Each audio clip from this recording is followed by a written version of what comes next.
बताऊंगा। आप मेरे बच्चे लिखें लाभ कोसाइन की पहले डेफिनेशन लिखें। 3 होती बड़ा कैसे a square equal to b square plus c square minus 2bc। अच्छा ख्याल करना अगर इधर a हो तो उधर अल्फा होता है। अच्छा a स्क्वायर है, फिर मेरे बच्चे होगा b स्क्वायर है, a होता है a square plus c square minus 2ac। अच्छा याद रखना अगर इधर मेरे बच्चे b हो तो उधर बीटा है। फिर मेरे बच्चे नोट करेंगे तीसरा फार्मूला लाभ कोसाइन का, इसको c ये देख लें c स्क्वायर का ये यूं होता है a square plus b square minus 2ab। मैं याद करने की निशानी बता रहा हूं कि अगर इधर मेरे बच्चे c हो तो उधर गामा आता है, it's cos gamma. So you loading. This is called log cosine. याद करने का फिर तरीका बताता हूं कि अगर इधर a हो तो उधर अल्फा, इधर b हो तो उधर बीटा, इधर मेरे बच्चे c हो तो उधर गामा। इसको मेरे बच्चे कहते होते हैं लॉग कोसाइन। अच्छा एक बात, लास्ट टाइम आप लोगों को ये बात की थी कि लॉग साइन कब लगता है, पूरी डिटेल लिखवाई थी कि लॉग साइन कब लगता है when two angle and one side is given. बताया।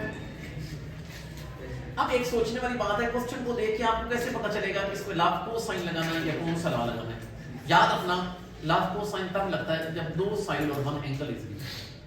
बेशक नोट की शक्ल में लिख लें कि लॉग कोसाइन मेरे बच्चे कब लगता है। लिखें नोट, लिखेंगे we use law of correct है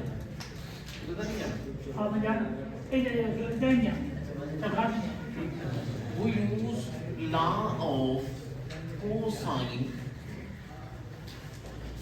we use a law of cosine मेरे बच्चे लिखें when क्या when two sides and one angle is given, it's okay।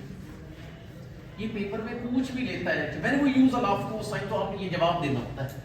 बाकी ये भी बहुत बड़ा मसला है। 12वां चैप्टर जो है ना 12 चैप्टर, हर क्वेश्चन की शक्ल एक जैसी, देख के पता भी नहीं चलता कि हमने कौन सा लॉ लगाना है। तो फिर वो स्टेटमेंट को देखना होता है कि दो साइड है एक एंगल है, स्टार्टिंग अपनी लॉ ऑफ कोसाइन। अच्छा अब एक और बात जो कि पेपर में ऑब्जेक्टिव आई हुई है काफी दफा, लिखे नोट की शक्ल में। ऐसे ही ना एक दफा ना सारे बच्चे a स्क्वायर वाला फार्मूला लिखें। a स्क्वायर किसके बराबर होता है b square plus c square minus 2bc। अगर मेरे बच्चे इधर a हो तो उधर अल्फा। अच्छा मेरा दिल कर रहा है कि मैं इसके अंदर अल्फा की जगह 90 डिग्री पुट करूं, ऐसे ही मेरा दिल कर कि अल्फा की जगह क्या पुट करूं 90। अब लिखेंगे कि हम इसके अंदर अल्फा की जगह 90 डिग्री पुट करेंगे। अच्छा बताएं अगर मैं अल्फा की जगह 90 डिग्री पुट करूं a स्क्वायर किसके बराबर आ जाएगा b square plus c square minus 2bc। Alpha की जगह मेरे बच्चे मैंने 90 डिग्री पुट कर दी, इसका 2bc cos 90। इस बच्चे को नहीं पता वो कैलकुलेटर के ऊपर कैलकुलेट कर ले, cos 90 विल गिव यू 0। इसका ये मतलब है कि मेरे बच्चे ये शक्ल बन जाएगी a square equal to b square plus c square minus 2bc, लेकिन cos 90 will be 0 and you know 0 into something will be 0। तो मेरे बच्चे ये कैसी शक्ल बन गई a square equal to b square plus c square. मेरे बच्चे ये क्या है आप बताओ, ये पाइथागोरस थ्योरम। मेरे बच्चे ये पाइथागोरस थ्योरम है। ये बड़ी हैरानी वाली बात है कि लॉ ऑफ कोसाइन से पाइथागोरस थ्योरम आ गई। अब बताओ पेपर में ऑब्जेक्टिव कैसे है, काफी दफा इस तरह लॉ ऑफ कोसाइन लिखवाता हूं, अभी से सुनिए। Law of cosine reduces to what in the case of right angle triangle. ये देखिए ना मैंने आपको लास्ट टाइम डिस्कशन की थी कि लॉ ऑफ कोसाइन लगता है ऑब्लिक ट्रायंगल के लिए। अगर वो राइट एंगल ट्रायंगल बन जाए, देखिए एक एंगल में 90 का पुट किया, इसका मतलब है ये राइट एंगल ट्रायंगल। और राइट एंगल ट्रायंगल के लिए लॉ ऑफ कोसाइन क्या शक्ल अख्तियार करता है, पाइथागोरस। मतलब इंसान के वहम गुमान में भी नहीं होता कि law of cosine right angle triangle के लिए क्या शक्ल अख्तियार करता है। तो आपने बताना होता है कि law of cosine right angle triangle के लिए पाइथागोरस थ्योरम मतलब यही बात आप मेहरबानी करके इंग्लिश में लिख लीजिए। लिखना क्या है, लिखे नोट की शक्ल में। इट्स ओके ना, आप बेशक नोट की शक्ल में मेरे बच्चे लिखें कि कौन लॉ ऑफ कौन कोसाइन। मेरे बच्चे कौन सी शक्ल अख्तियार करता है, reduces to ये कौन सा थ्योरम, पाइथागोरस थ्योरम। कब, इन द केस ऑफ कौन सी triangle, right triangle. I hope so कि आपको बात क्लियर होगी कि लॉ ऑफ कोसाइन मेरे बच्चे राइट एंगल ट्रायंगल बन जाती है in the case of law of cosine reduces to Pythagoras theorem in the case of right angle. बड़ी इंपॉर्टेंट ऑब्जेक्टिव है और स्टूडेंट को ये चीज कभी भी वहम गुमान में भी नहीं होती कि ये इसका इससे भी कोई ताल्लुक बार बार। अच्छा, अब एक बात जो बच्चे इससे प्रीवियस लेक्चर में नहीं थे, लॉ ऑफ साइन की डेफिनेशन भी लिख लें ताकि उनको वो भी इस्तेमाल होना है। चलो लिख लें लॉ ऑफ साइन, एक बार लिखने में कोई हर्ज नहीं। लॉ ऑफ साइन मेरे बच्चे, लॉ ऑफ साइन ये होता है ए ओवर साइन अल्फा बराबर है बी ओवर साइन बीटा बराबर है सी ओवर साइन। और बार बार कह रहा हूं, इन बच्चों को मैंने बताया था लास्ट टाइम लेक्चर में कि we use law of sine when two angle and one side is given. पिछला लेक्चर उठा के देखें, आपको समझ आएगा। Okay, let's start 12.5। पेपर में जस्ट इतना सवाल आएगा। Firstly we are starting question number 1। Paper में ये कोई नहीं कहा गया होगा कि लॉ ऑफ कोसाइन लगाएं, वो इतना कहेगा सॉल्व द ट्रायंगल। और ये मेरे बच्चे b बराबर है 95 is 95, c is 34, but your alpha is 52 degree. Okay, stop. अब मुझे बताएं, दो साइड्स हैं और एक एंगल है, इसका मतलब है we will use law of cosine. ये तो पता चल गया। अब इस तरह करते हैं, you have a b, you have a c, it means you want to find out a, you have a alpha, it means you want a beta, you want a gamma। बाकी हमें पता कि दो साइड्स हैं और एक angle है, तो हम मेरे बच्चे यूज करेंगे लॉ ऑफ कोसाइन। अब लिखेंगे by using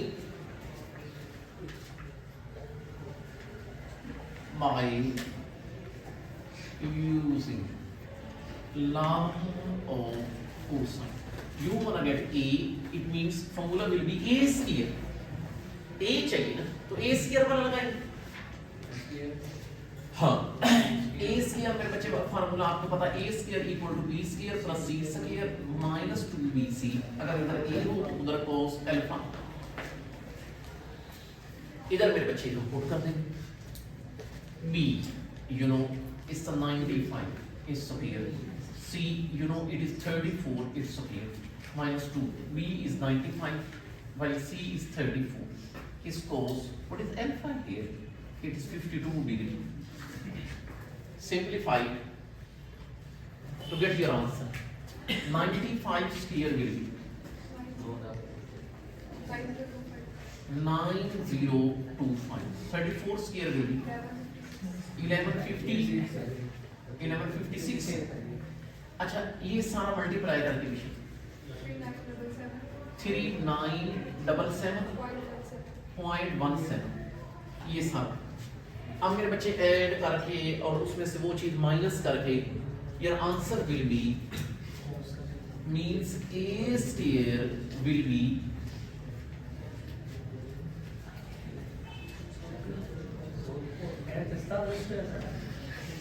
yes 6203.83। You wanna get a, तो दोनों तरफ स्क्वायर रूट ले, कोई बात नहीं मेरे बच्चे, हम इस तरह करते हैं, इधर भी अंडर रूट ले लेते हैं और ये 6203.83 इधर भी अंडर रूट लेते हैं। Your a will be 78.76। You got A. मुझे ए मिल गया। अच्छा अब मुझे बीटा चाहिए। अच्छा गौर करिएगा, एंगल निकालने के लिए आप लगाओगे लॉफ साइन। एंगल निकालने के लिए आप लगाओगे लॉफ साइन। अब लिखें बाय यूजिंग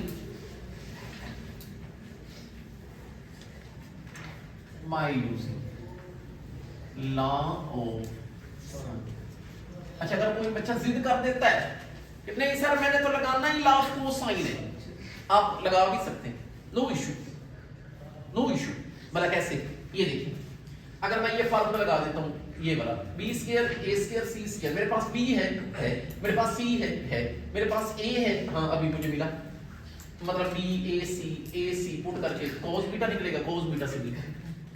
लेकिन एक बात आपको बताऊं, हमेशा जब प्रेफरेंस होती है ना, प्रेफरेंस कि आपके पास ऑप्शन दोनों मौजूद है, मैं लॉफ कोसाइन भी लगा सकते हैं, लॉफ साइन भी, तो आप लॉफ साइन को प्रेफर किया करें क्योंकि लॉफ साइन के अंदर एक्यूरेसी ज्यादा है,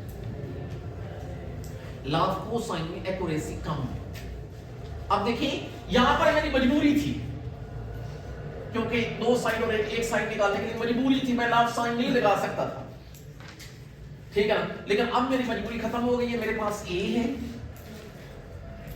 बी है, बीटा निकालना है, अल्फा बी है, तो हम लॉफ साइन ही लगा सकते हैं, मतलब दोनों लगा सकते हैं लेकिन प्रेफर करना लॉफ साइन। अच्छा लॉफ साइन कैसे लगाया जाता है? इससे पिछले लेक्चर में बात हुई थी, वहां पर लेकिन साइड निकालते थे, एक नोन एक अननोन।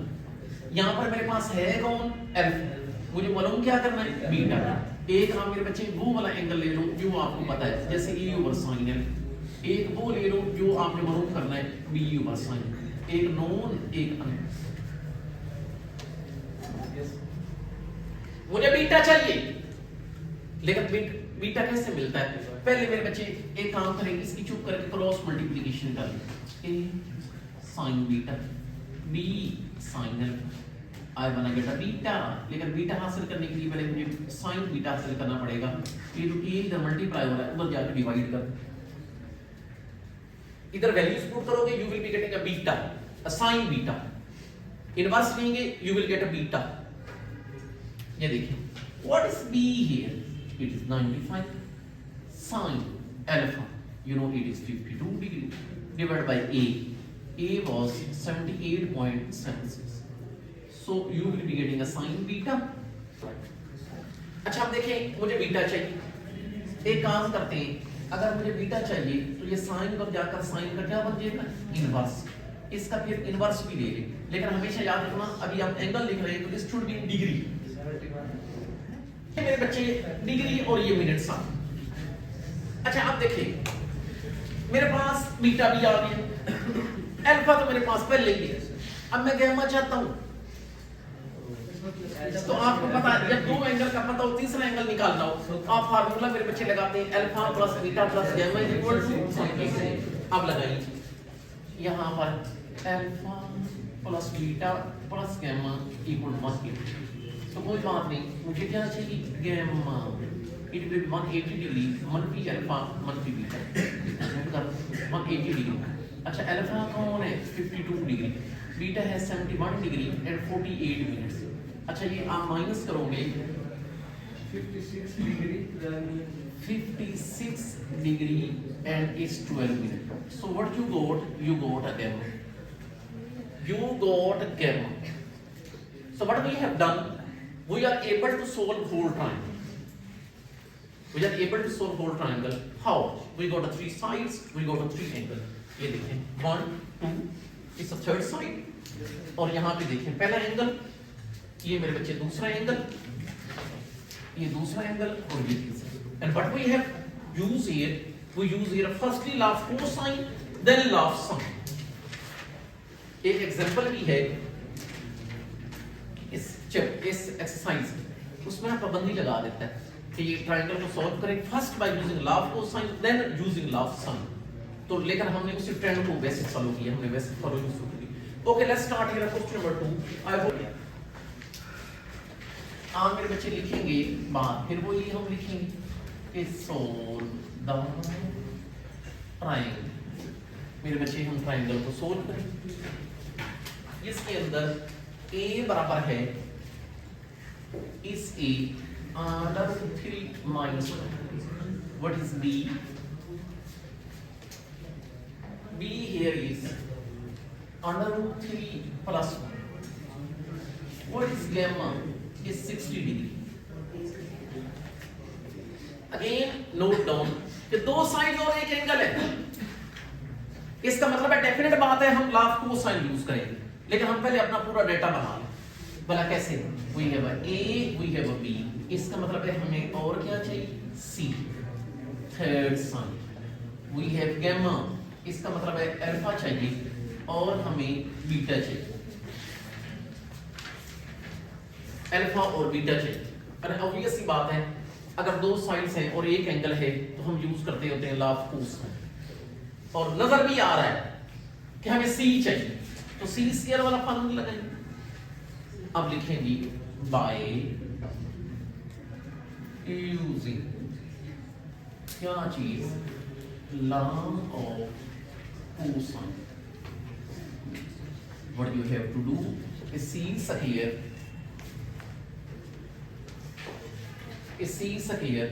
अच्छा ये किसके बराबर हो जाएगा? a square plus b square minus 2ab. अगर इधर c है तो उधर कौन आ जाएगा? गामा. इधर पहले मेरे बच्चे a की वैल्यू, a की यहां पर है अंडर रूट 3 माइनस 1 की स्क्वायर, b की है अंडर रूट 3 प्लस 1 इसका square minus 2ab minus 2ab. a मेरे बच्चे कौन है? Under root 3 minus 1. b कौन है? Under root 3 plus 1. इसका cos gamma. You know gamma is 60 degree. अच्छा ऐसे है कि मैं ना आपको इसको ना मतलब हम कैलकुलेटर नहीं यूज करते, हम खुद कैलकुलेशन करते हैं. हाथ से भी इंसान को तरीका आना चाहिए. ठीक है. अब ये देखें, ये a माइनस बी होल का स्क्वायर आपको खोलने का तरीका आता है. a का स्क्वायर प्लस b का स्क्वायर मनफी 2ab मतलब मनफी 2 अंडर रूट प्लस दूसरा a प्लस b होल का स्क्वायर. ये बात a प्लस b होल का square means a square plus b square plus 2ab 2 under root 3 फिर माइनस 2. अच्छा ये under root 3 minus 1 under root 3 plus 1 मेरे बच्चे ये मल्टीप्लाई होंगे a प्लस b और a मनफी b के फार्मूले से, जो कि बन जाता है a स्क्वायर मतलब अंडर रूट 3 का स्क्वायर मनफी 1 का स्क्वायर. सुन लीजिएगा cos 60 डिग्री इज 1/2. अच्छा और करना, ये माइनस का 2 अंडर रूट 3 ये प्लस का दिस 2 और ये बाहर वाला 1/2 है. This can be cancel. हाँ ये स्क्वायर और under root cancel. This will be 3 1 square will be 1. This square और under root will be cancel. इसका 3 1 स्क्वायर विल बी 1. फिर यहां पर अलामत किसकी है? माइनस की. दिस स्क्वायर और under root will be cancel. तो ब्रैकेट के अंदर 3 मनफी 1 रह जाएगा, लेकिन ये ब्रैकेट के अंदर. तो इसका मतलब है 3 plus 1 will be 4 4 plus 3 will be 7 7 plus 1 will be 8 8 minus but this 3 minus 1 will be 2 8 minus 2 will be 6. You go C सही. ये देखने अपने हाथ से भी कर मतलब हाथ से भी हो जाता है. अच्छा लेकिन मुझे C चाहिए, दोनों तरफ से क्लियर हो गई, कोई बात नहीं. ये इधर भी और इधर भी. Your C will be under root 6. I got C. I got a third sign. I got a third sign. Now A, B, you got C. You have already gamma. Now you want find alpha. लेकिन आपको पता, मैंने आपको कहा हुआ है जब laugh cosine लगा लिया करें और फिर आपको एंगल चाहिए हो तो आप लगाया करें लाफ साइन. अब लिखेंगे by using law of sine. Short में ये आते हैं 100 लाभ टेंजेंट वाला है जो लॉन्ग में आता है, क्योंकि इसके अंदर कॉन्सेप्ट नहीं है कोई ऐसा, जस्ट कैलकुलेशन ही है थोड़ी. अच्छा बताएं लाभ कैसे लगाना? एक नोन एक अननोन, हमें पता गैमा का मालूम अल्फा करना है. इसका मतलब है यूं कर लेते हैं, बेशक एक लिख लेते हैं सी ओवर साइन गैमा, ये पता ना, और ए ओवर साइन अल्फा ये हमारे लिए अन। पहले इस तरह करें, चूक करके क्रॉस मल्टीप्लिकेशन कर, भला कैसे, C sine alpha equal to A is a sine gamma. You want to find out the sine alpha. इसका मतलब है मेरे बच्चे, अगर आप साइन अल्फा चाहते हैं तो A is sine gamma divided by कौन है, सी, इधर पुट कर। तो ये बताएं भला कैसे, what is a is √3 minus 1 sin gamma and you know it is 60 degree divided by c जो कि हमने मालूम किया is √6। so your sin alpha will be 0 degree to sin alpha will be 0.3 degree and 59 minutes. अच्छा, अगर कहीं किताब में 15 डिग्री लिखा हो तो परेशान नहीं होना, भला क्यों, क्योंकि ये जो 59 मिनट्स है ना, 60 मिनट्स में 1 डिग्री होता है, एक और मिनट ऐड हो तो ये 15 डिग्री बन जाता है, तो 1 मिनट का आगे पीछे हो जाता है।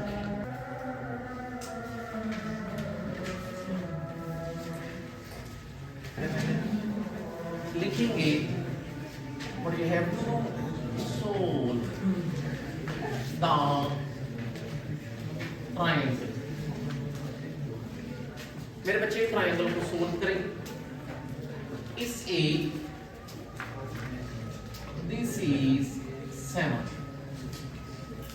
small a here is 7, b is 3, b is 3, gamma this is 38 degree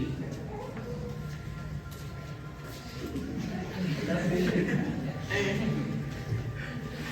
is 13 minute। फिर गौर करिएगा मेरे बच्चे, you have a A, you have a B, you have a gamma. ये बताएं कि अगर मेरे बच्चे हमने पूरी ट्रायंगल सोल्व करनी है, ट्रायंगल सोल्व करनी है, ए बी है, गैमा है, ऑब्वियसली बात है, इसका मतलब आप क्या चाहते हैं, सी। गैमा से मुराद है एक आप अल्फा चाहते हैं और एक मेरे बच्चे आप बीटा चाहते हैं। और आप लोगों को बड़े अच्छे तरीके से पता कि अगर आपको दो साइड का पता हो और एक एंगल हो तो you use a law of cosine. तो मेरे बच्चे हम यहां पर यूज करेंगे लॉ ऑफ कोसाइन। आप मेरे बच्चे लिखिए bye using law of cosine. और मेरे बच्चे मैंने क्या कहा कि मुझे सी चाहिए। इसका मतलब है सी निकालने के लिए ऑब्वियसली बात है कि तीसरा फार्मूला आप लगाएंगे और ये यूं होता है C square equal to A square plus B square minus 2ab and if we see here there will be gamma. तो कोई बात नहीं, इधर पुट भी कर दे। सी स्क्वायर ए कितना इज 7, बी कितना it is 3 minus 2a again 7, b is 3 cos gamma is 38 degree and 13 minutes। You have to solve C square की value, C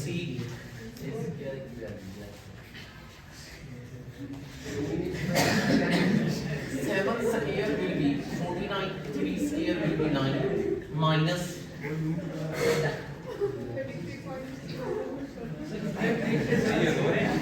33.01।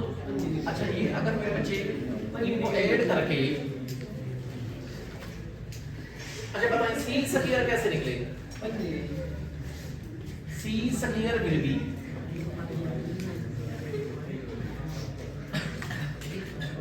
It will be 25। अगर दोनों तरफ अंडर रूट ले लें तो C will be 5। So you got C। You got C। अब मैं angle चाह रहा हूं और एंगल निकालने के लिए मेरे बच्चे मैं लगाऊंगा लॉ ऑफ साइन। अब मेरे बच्चे लिखेंगे by using log of sin। ये मुझे बताएं कि अगर मैं यहाँ पर log sin लगाऊंगा और मुझे अल्फा चाहिए, मेरे पास गैमा है, एक नोन एक अननोन, इसका मतलब है एक विषय ये लिख लें c ओवर sin गैमा, इसका पता a ओवर sin अल्फा। आप मेरे बच्चे ऐसे करो कि इसकी चूक करके क्रॉस मल्टीप्लिकेशन करो, c sin अल्फा बराबर है a sin गैमा। लेकिन मेरे बच्चे मैं क्या चाहता हूँ, अल्फा। अल्फा निकालने के लिए मुझे पहले क्या निकालना पड़ेगा, sin alpha, a sin gamma but divided by c। इधर पुट कर sin अल्फा मिलेगा, उससे हम अल्फा भी निकालेंगे। a की मेरे बच्चे वैल्यू है इट्स 7, sin गैमा की है इस 38 degree and 13 minute divided by c is 5। Your sin alpha will be 0.866। अच्छा, मुझे अल्फा चाहिए। याद रखना मेरे बच्चे, अल्फा निकालने के लिए बार बार मैं कहता हूं जब भी एंगल निकाला करें it should be in degree and minutes. तो 60 डिग्री यू गॉट अल्फा। हमें दूसरा एंगल मिल गया मेरे बच्चे। अब हम तीसरा एंगल चाहते हैं, बीटा। तो मेरे बच्चे ऑब्वियस सी बात है, हम ये वाला फार्मूला लगाएंगे, alpha plus beta plus gamma is equal to 180 degree. And you wanna get you have a alpha, you wanna get a beta. What will be beta? It will be 180 degree minus alpha minus gamma. It will be 180 degree. What is alpha? It's a 60 degree. What is gamma? 38 degree. It is 38 degree and 30 minutes. You will be getting beta 81 degree 47 minutes. So what we have done, हमने triangle पूरी solve कर। This was the way कि हमने एक मेरे बच्चे law of cosine और फिर क्या चीज लॉ ऑफ साइन।